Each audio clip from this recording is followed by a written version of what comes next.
webinar is about using driving questions to integrate multicultural materials. Simple body language such as waving your hand in Spain, in the United States, in England, it means hello. In other countries, however, let's see, in India, it may mean come here. And actually this in Spain, I live in Valencia, and it took me a long time to realize when someone was doing this with their hands, it meant come here, because in the United States, it's another gesture. In Japan, this may mean no.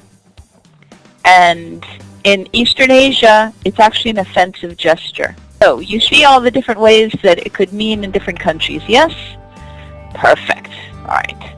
So we want, for instance, another gesture, simple gesture in the United States. You've seen this a lot, and it's not so common in Spain and the United States and Canada. It's very common in Britain. It just means, I'm with you. It's okay. In Japan, it actually means the number 5. And in Hungary, it means the number 1. So does this mean we have to know all these? Not necessarily, but we want our students to know that we need to be careful, and they may mean different things in different cultures. For instance, in Spanish, it's perfectly acceptable. If you don't understand something, if you want someone to repeat it, you say, "Okay." However, it translates perfectly. Translate as it's what, so you may say what in English, but this is what we hear. Here's someone being very rude and abrupt. And I've been here 15 years. It's still very difficult for me to respond appropriately when someone says what to me in English, because it's aggressive. So how can we change this? We want our students to know that the same way as they may say que in Spanish, they might say como. In English, that would be excuse me or sorry. And then everyone's happy. It's really interesting. It goes back to medieval times, and they're all different elements from medieval times about serfs and landlords and things like this.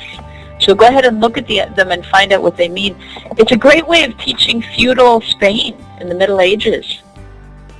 Here, for instance, these are flower cards.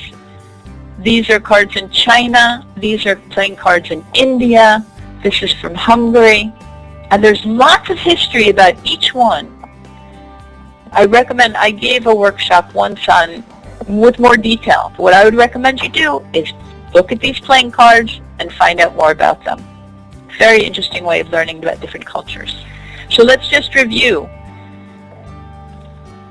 You make a driving question that's personal and intriguing, and you use it to help you integrate multicultural elements into your classes. And I thank you so much again for participating in this. Hopefully I've given you some information to think about and to use. I'm really glad. And thank you so much for trying after a long day to really try to come up with these driving questions. Have fun and send me some. Tell me what you come up with and how they go over in your classes, okay?